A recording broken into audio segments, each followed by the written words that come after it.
یعنی اللہ تعالیٰ کی وحدانیت ہے کہ اللہ تعالیٰ کے ساتھ اللہ ایک ہے اور اس کے سوا کوئی معبود نہیں، اس کے سوا ہمارا کوئی معبود نہیں، کوئی پالنے والا نہیں، اور اللہ تعالیٰ ایک ہے اور اسی کی ہمیں عبادت کرنی ہے اور اس کے ساتھ کسی کو شریک نہیں کرنا۔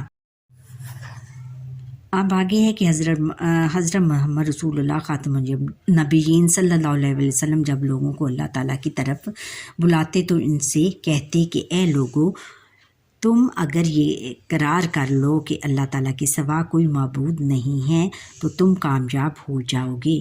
یعنی حضور نبی اکرم سب کو بلا کر یہ کہتے کہ تم اقرار کرو، کہ تم کہو کہ اس بات پر یقین لے آؤ کہ اللہ تعالیٰ کے سوا کوئی معبود نہیں، کہ اللہ تعالیٰ کے سوا آپ کا کوئی خدا نہیں، اور پھر تم کامیاب ہو جاؤ گے۔ عقیدہ توحید کی وضاحت۔ عقیدہ توحید تمام اسلامی عقائد کی بنیاد ہے، تمام اسلامی عقائد کی بنیاد ہے، تمام عقیدوں کی جو بنیاد ہے اس پر رکھی گئی ہے کہ اللہ تعالیٰ ایک ہے اور اللہ تعالیٰ کی وحدانیت پر ہمیں یقین ہونا چاہیے۔ اس عقیدے پر ایمان لائے بغیر کوئی بھی عمل اللہ تعالیٰ کے نزدیک قابل قبول نہیں ہے۔ تمام انبیاء اکرام علیہ السلام نے اس عقیدے کی تعلیم دی ہے، اور تمام انبیاء اکرام نے اسی عقیدے کی تعلیم دی ہے تمام نوع انسانیت کو، کہ اللہ تعالیٰ ایک ہے اور ہمیں اسی کی عبادت کرنی چاہیے۔ قرآن مجید میں سب سے زیادہ زور عقیدہ توحید پر دیا گیا ہے۔ اللہ تعالیٰ کی ذات، صفات یا اختیارات میں کسی کو شریک ٹھہرانا شرک کہلاتا ہے۔ وہ سب سے بڑا گناہ ہے، جو سب سے بڑا گناہ ہے۔ اگر ہم کسی کو اللہ تعالیٰ کی ذات، صفات اور اس کے اختیارات میں، اللہ تعالیٰ کی ذات یعنی اس کی اللہ تعالیٰ کے ساتھ، اور اس کی صفات یعنی اس کی جو صفات ہیں، یعنی اس کی صفات جو ہیں، جو اللہ تعالیٰ کے اسماء حسنہ ہیں، اس میں اگر کسی کو اس کے ساتھ اس کی اور اس کے اختیارات جو کہ اللہ تعالیٰ نے ہمیں اپنے اختیارات دیے گئے ہیں، اگر ہم ان سب میں اللہ تعالیٰ کے ساتھ کسی دوسرے کو شریک کریں گے تو یہ شرک کہلاتا ہے، جو سب سے بڑا گناہ ہے۔ عقیدہ توحید کی وضاحت کچھ یوں ہے کہ اللہ تعالیٰ ہر چیز کا حقیقی مالک ہے، ہر چیز اسی نے ہی پیدا کی ہے، زندگی اور موت اسی کے ہاتھ میں ہے، صرف وہی عبادت کے لائق ہے، وہ ہمیشہ سے ہے اور ہمیشہ رہے گا، وہ بہت زیادہ مہربان اور رحم فرمانے والا ہے، وہی سب کو رزق دیتا ہے۔ اسلام میں عقیدہ توحید کی اتنی اہمیت ہے کہ جو اس عقیدے کو نہ مانے وہ کسی صورت جنت میں نہیں جا سکتا۔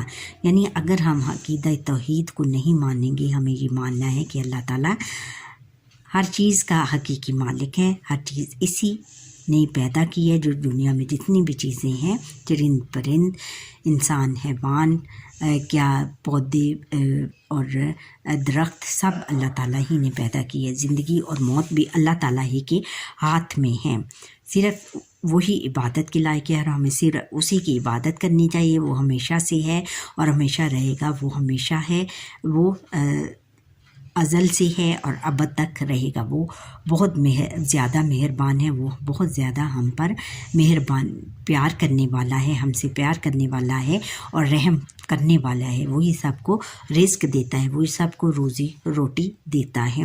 اسلامی عقیدہ توحید کی اتنی اہمیت ہے کہ جو اس عقیدے کو نہ مانے وہ کسی صورت جنت میں نہیں جا سکتا۔ اگر ہم عقیدہ توحید کو نہیں مانیں گے تو بچوں ہم جنت میں داخل نہیں ہو سکیں گے۔ اللہ تعالیٰ ہمارا خالق و مالک ہے، وہی ہمارا پیدا کرنے والا ہے اور وہی ہمارا مالک ہے، ہم اسی کی عبادت کرتے ہیں، وہ ہمارا رب ہے اور وہ ہمارا رب ہے جس کی ہم عبادت کرتے ہیں۔ اس کی بے شمار نعمتیں پانے کے بعد ہم پر اس کے حقوق ادا کرنا اور بھی ضروری ہو جاتا ہے۔ بندے جب اللہ تعالیٰ کا حق ادا کرتے ہیں تو اللہ تعالیٰ دنیا اور آخرت میں انہیں اپنا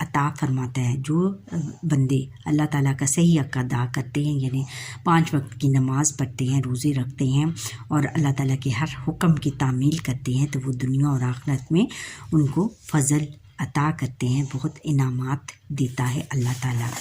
اب عقیدہ توحید کے اثرات۔ عقیدہ توحید پر صدق دل سے ایمان لانے سے انسان کا دل پرسکون ہو جاتا ہے۔ اگر ہم صدق دل سے اللہ تعالیٰ پر ایمان لائیں گے تو ہمارا جو دل ہے بہت پرسکون ہو جائے گا۔ اسے یقین ہو جاتا ہے کہ اللہ تعالیٰ کو راضی رکھنا۔ جب اللہ تعالیٰ راضی ہو جائے گا تو دنیا اور آخرت کے کام سدھر جائیں گے۔ ایسے شخص کو ہر در پر جھکنا نہیں پڑتا اور نہ ہی اپنی مرادیں پوری کرنے کے لیے جائز کام کرنے پڑتے ہیں۔ یہ اللہ تعالیٰ اور رسول خاتم النبیین صلی اللہ علیہ وسلم کے فرامین کے مطابق کام کرتا ہے۔ اللہ تعالیٰ فرامین یعنی ان کے بتائے ہوئے راستوں پر، یعنی ان کے فرمائے ہوئے جو کام ہیں ان پر ان کے مطابق کام کرتا ہے۔ اللہ تعالیٰ سے دعا مانگتا ہے اور مطمئن ہو جاتا ہے۔ ایسا شخص اپنی تمام ذمہ داریوں کو پوری دیانتداری سے ادا کرتا ہے۔ جس کو اللہ تعالیٰ پر پورا ایمان ہو، یقین ہو، تو وہ تمام کام ایمانداری سے کرتا ہے اور بہت پرسکون رہتا ہے، کیونکہ اسے معلوم ہوتا ہے کہ اس نے ایک دن اللہ تعالیٰ کی بارگاہ میں پیش ہونا ہے اور اپنے اعمال کا جواب دینا ہے، کیونکہ اسے آخرت پر بھی یقین ہوگا کہ اللہ مجھے ایک نہ ایک دن اللہ تعالیٰ کے حضور پیش ہونا ہے اور اپنے تمام اعمال جو کہ دنیا میں نے کیے ہیں ان کا میں نے جواب دینا ہے۔ یہ شخص مالی معاملات میں بھی کسی کا حق نہیں مارتا اور اللہ تعالیٰ کی مخلوق کو بھی تکلیف نہیں پہنچاتا، اور مالی معاملات میں بھی بہت زیادہ دیانتدار ہوتا ہے اور اللہ تعالیٰ کو مخلوق کو تکلیف نہیں پہنچاتا اور اللہ تعالیٰ کے تمام بندوں کو کوئی تکلیف نہیں پہنچاتا۔ اچھا بچوں، یہاں پر ہی ہمارے آج کے لیسن کا وقت ختم ہوا۔ امید ہے کہ آپ کو یہ میرا لیسن پسند آیا ہوگا۔ آپ مجھے لائک کریں، سبسکرائب کریں، بیل آئیکن پر کلک کریں اور کمنٹ کرنا نہ بھولیے گا۔ اللہ حافظ۔